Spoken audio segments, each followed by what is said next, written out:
আজকে আমরা বর্ণনা করতে চলেছি শ্রীকৃষ্ণের জন্মলীলা। তামা শ্রীকৃষ্ণ আমার জন্মগ্রহণ করেছিলেন কবে? না ভাদ্র মাসে কৃষ্ণাষ্টমী তিথিতে। কোথায়? না কংস কারাগারে, মাতা দেবকীর গর্ভে। তাই কৃষ্ণ মাতা দেবকীর গর্ভে কংস কারাগারে জন্মগ্রহণ করেছিলেন। কংস অভিশপ্ত ছিল যে তার ভগিনী দেবকী, তার ভগিনী দেবকীর গর্ভের অষ্টম সন্তান কৃষ্ণ রূপে আসবে। কৃষ্ণ রূপে এসে কংসকে হত্যা করবে। তাই মা ওই দেবকী যখন কংস কারাগারে বন্দী ছিল, দেবকী বসুদেব, তখন তাদের প্রত্যেকটি সন্তান একটি একটি করে সপ্তম গর্ভের সন্তান হয়েছে। আর ওই কংস করেছে কি না, ছুঁড়ে ছুঁড়ে মেরেছে, ওই 7টা সন্তানকে শেষ করে দিয়েছে। তারপর অষ্টম গর্ভে যখন আমার ভাবময় শ্রী গোবিন্দ এলেন, তখন আকাশে দৈববাণী হলো যে বসুদেব, আজ যে তোমার পুত্র হয়েছে, তুমি তোমার সেই পুত্রকে ওই নন্দালয়ে নন্দ মহারাজের বাড়িতে রেখে এসো। কারণ সেখানে মা যশোমতীর গর্ভে একটা কন্যা সন্তান হয়েছে, যোগমায়া ভগবতী। সেই কন্যা সন্তানটিকে তুমি নিয়ে এসো। আর হয়েছে কি না, এই কারাগারে সমস্ত প্রহরীরা ঘুমিয়ে পড়েছে, মানে দ্বারটি আপনা আপনি খুলে গেছে। তাই বসুদেব করেছে কি, মাথার মধ্যে গোপালকে নিয়ে চলে যাচ্ছে। যেতে যেতে যেতে যেতে দেখছে একটা যমুনা নদী। যমুনা নদী কেমন করে পার হব, পিতা চিন্তা করছেন। কেন?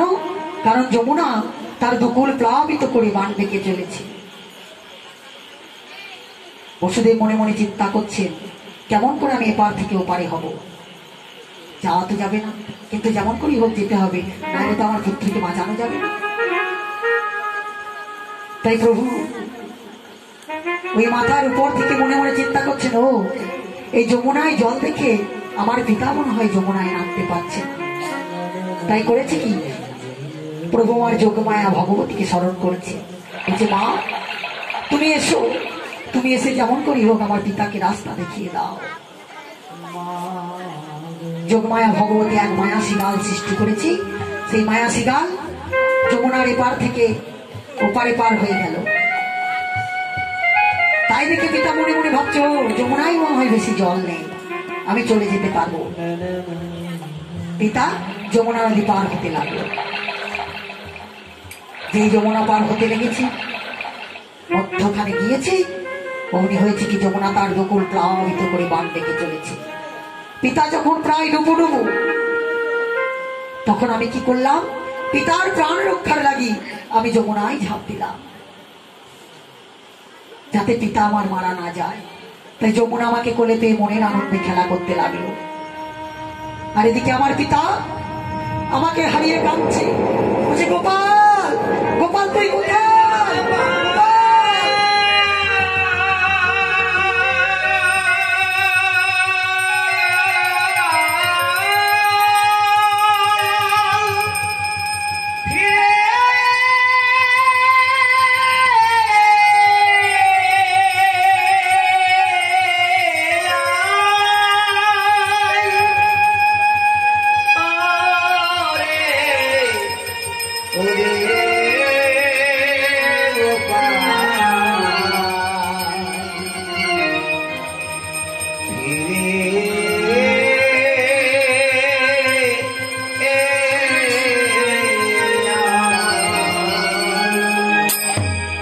পিতা চিৎকার করছে, গোপাল গোপাল তুই কোথায় গেলি বাবা, আমি তোকে দেখতে পাচ্ছি না কেন?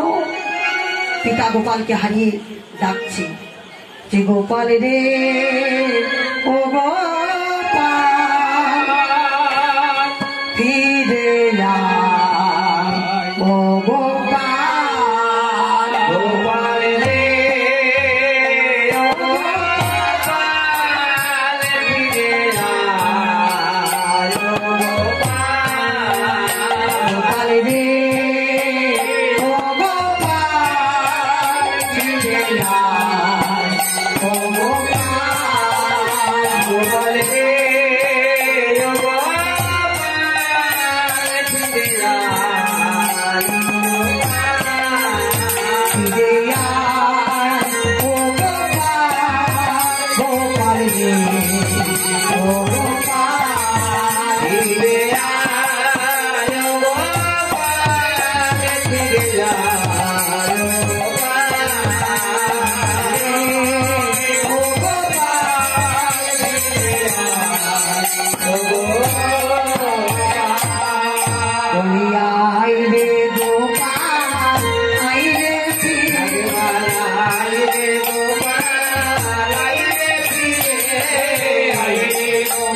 মা গোপাল ওই যমুনার জলের মধ্যে ঝাঁপ দিয়েছে। যমুনা তাকে কোলেতে মনের আনন্দে খেলা করছে। পিতার সেই দুঃখ স্থির থাকতে না পেরে দুঃখ দেখে প্রভু বললেন, যমুনা তুমি আমাকে আমার পিতার কোলে ফিরে দাও, আমাকে হারিয়ে আমার পিতা বড় কাঁদছে। প্রভু তোমাকে কাছে পেয়ে কেউ কি সহজে ছেড়ে দিতে চাই? দয়াময়, তোমাকে তো সহজে ছেড়ে দেব না। না, দেখো আমার পিতা আমাকে হারিয়ে কত কাঁদছে, আমাকে আমার পিতার কোলে ফিরিয়ে দাও। প্রভু ফিরিয়ে দিতে পারি, কিন্তু তোমাকে একটা কথা দিতে হবে। বলছে কি? প্রভু আমি তোমার ওই রাঙা যুগল চরণ আবার কবে পাবো, আমায় বলে দাও। যমুনা আমি তোমাকে কথা দিচ্ছি, আমি বড় হয়ে ওই গোষ্ঠে আসবো, আর প্রত্যেকটা দিন তোমার ওই শীতল স্বচ্ছ জল পান করবো, তাহলে তুমি আমার যুগল চরণ স্পর্শ করতে পারো। এবার তোমাকে ছেড়ে দাও। বলছে না, তোমার একা চরণ পেলে হবে না, তোমার রাধারানীর চরণ আমায় পেতে হবে। তাহলে কেমন করে? ঠিক আছে, আমি তোমাকে কথা দিচ্ছি,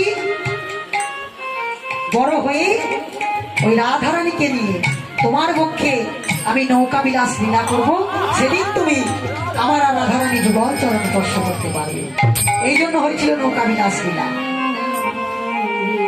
এই যেই নাই কথা বলেছে, যমুনা গোবিন্দকে তার পিতার কোলে তুলে দিয়েছে। পিতা গোবিন্দকে নিয়ে মনের আনন্দে হাসতে হাসতে নন্দালয়ে গিয়ে নন্দরাজার বাড়িতে তার প্রাণ গোপালকে দিয়েছে। পিতার দুঃখে অন্তর ফেটে যাচ্ছে।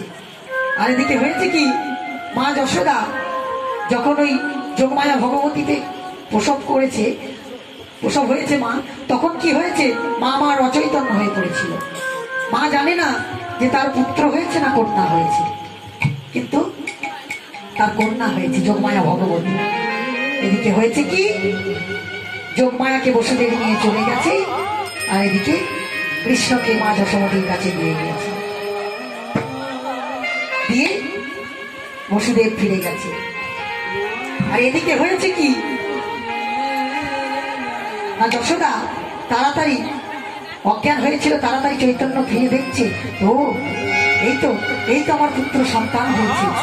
তার মায়ের মনে আনন্দ হচ্ছে যে এতদিন পরে আজ আমার কোলে পুত্র সন্তান এসেছে। মা তো জানে না